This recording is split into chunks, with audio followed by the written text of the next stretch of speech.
Halo, apa kabar? Semoga selalu dalam keadaan sehat walafiat, tetap semangat kembali berjumpa dengan saya Rusmana Arif dan Bung Rocky Gerung. Bung Rocky, ini perpindahan ASN ke IKN mundur lagi. Kan pada waktu eranya Jokowi direncanakan itu pada bulan Januari ini akan pindah. Tapi sekarang dipastikan oleh Menpan RB bahwa tidak akan pindah, bahkan juga tidak dalam waktu dekat ini. Kita sih bisa menyebut tidak akan pindah lah. Keputusannya seperti itu kira-kira karena sekarang ini sangat tidak mungkin untuk memindahkan ASN ke termasuk TNI Polri ke IKN ketika Pak Prabowo sendiri sekarang sudah pusing dengan soal anggaran makan siang gratis ya. Sekarang potong sana potong sini.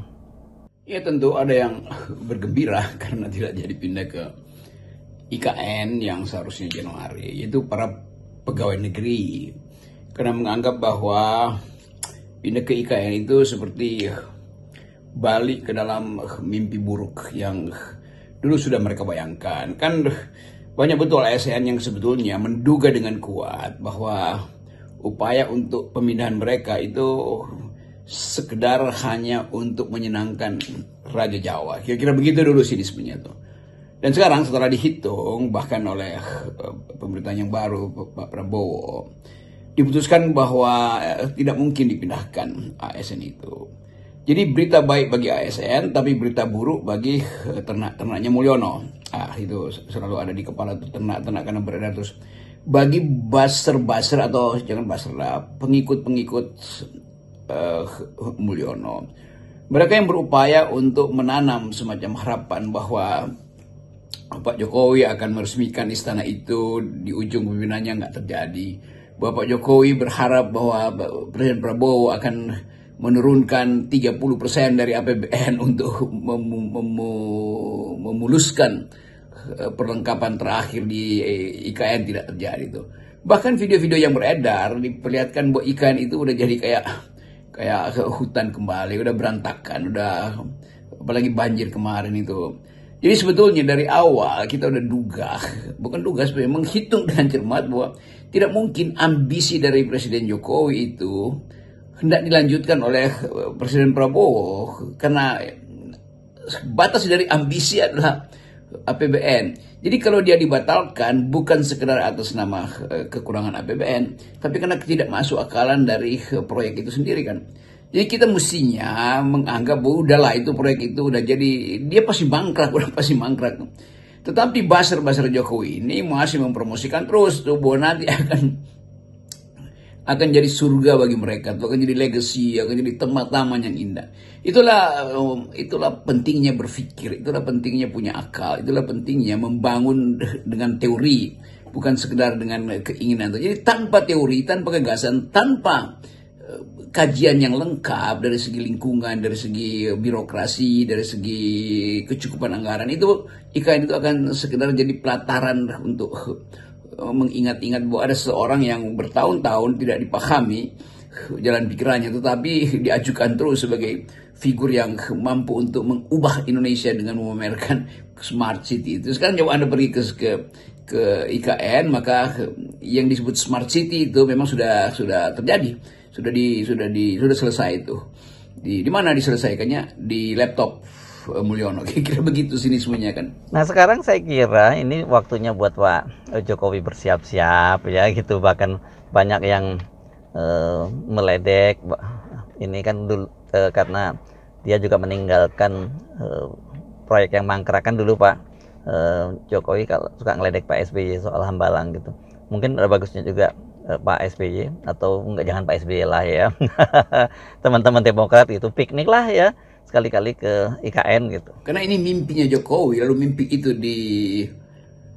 diwariskan pada buzzer-buzzernya, lalu itu jadi mimpi bersama di siang bolong tuh. Jadi kita membayangkan bagaimana Pak Jokowi membaca bahwa pada akhirnya IKN itu yang mangkrak.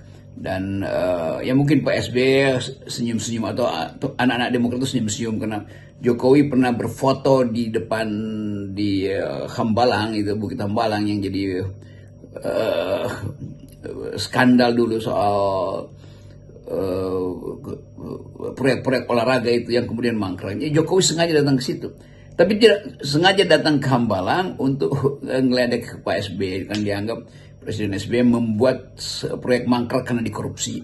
Kira-kira itu tuh. Tetapi tidak mungkin kita bayangkan Pak SBY datang ke IKN untuk membalas olok-olok Jokowi kan. Jadi sebetulnya kita mau lihat bagaimana sesuatu yang dari awal sekedar dipakai untuk mengolok-olok, kan nanti dianggap IKN itu ada sebuah garis imajiner yang akan memutuskan garis imajiner dari SBY dulu, karena dianggap bahwa SBY itu terus beroposisi dengan Pak Jokowi. Sekarang garis imajiner itu betul-betul tinggal garisnya aja tuh, tidak dibuktikan atau tidak berhasil atau gagal untuk diinfrastrukturkan dalam bentuk IKN.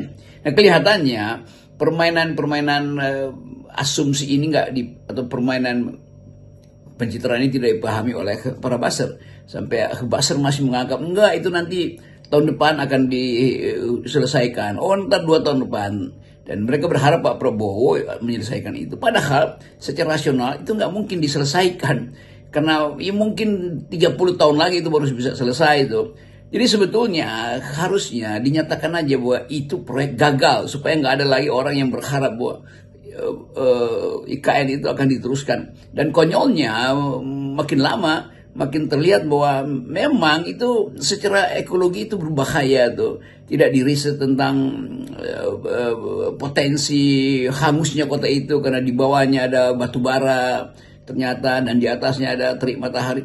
Jadi semua kekonyolan itu memang hanya sekedar dipamerkan di dalam laptopnya Pak Jokowi untuk menyihir para pengikutnya supaya terus-menerus mendengungkan bahwa itu akan jadi penanda kehormatan terakhir atau kehormatan tertinggi dari Presiden Jokowi. Nah, sekarang itu jadi semacam, dulu dianggap itu bisa jadi corridor of fame, itu jalan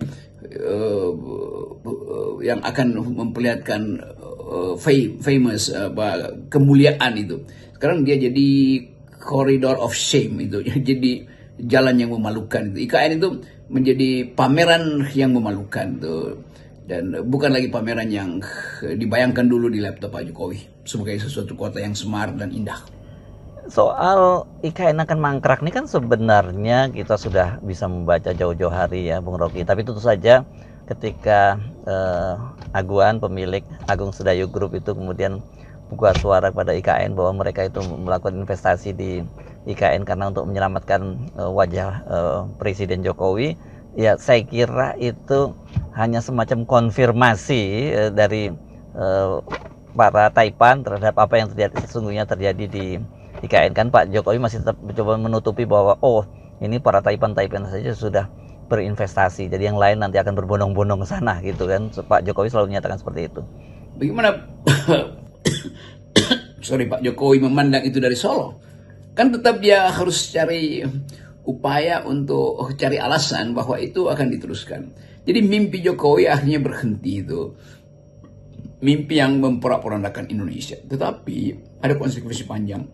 Itu semua hal yang sudah diinvestasikan itu kemudian muncul menjadi skandal politik. Ketika Pak Aguan mengungkapkan bahwa IKN itu ada upaya untuk menyelamatkan muka Jokowi, sebetulnya di belakang itu ada semacam keterangan yang tak tertulis bahwa kira-kira Jokowi mengatakan apa pada Pak Aguan itu, pada PIK, mengatakan apa pada siapa aja oligarki yang dikumpulkan oleh Direktur Utama Pantai Indah Kapuk ini untuk membackup Pak Jokowi. Jadi kita lihat bagaimana Jokowi sebenarnya melakukan semacam pemerasan dalam tanda petik supaya menyelamatkan muka dia itu di dalam proyek IKN. Kan pada akhirnya itu yang terlihat bahwa Jokowi tahu bahwa itu akan gagal, lalu dia peras oligarki itu supaya investasi di situ. Hal yang dulu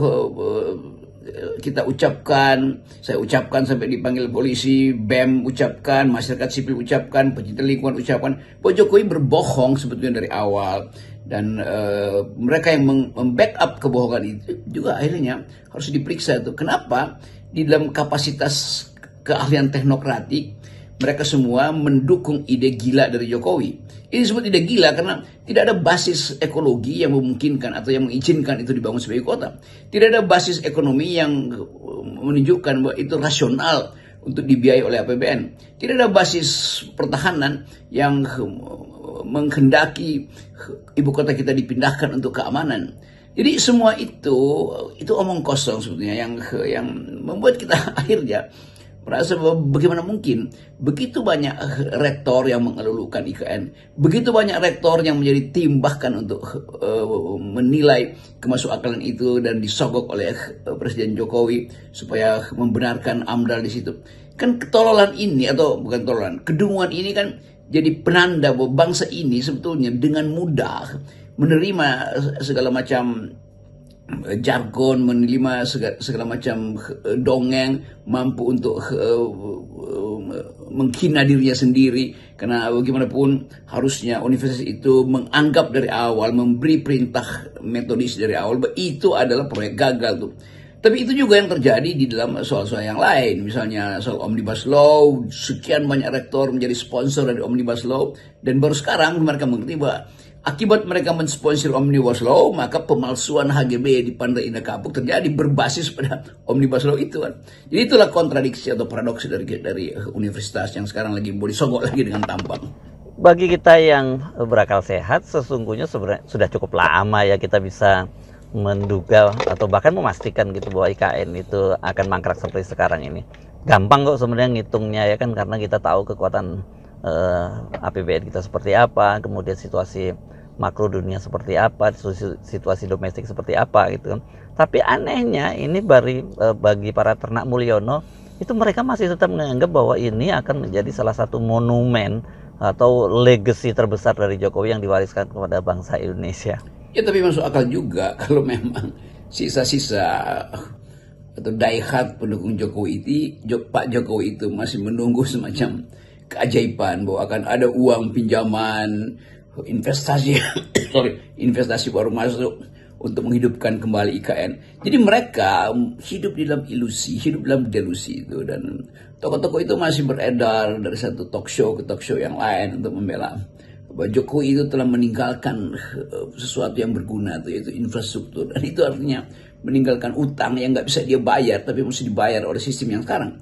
Dan karena utang itu belum ada peluang untuk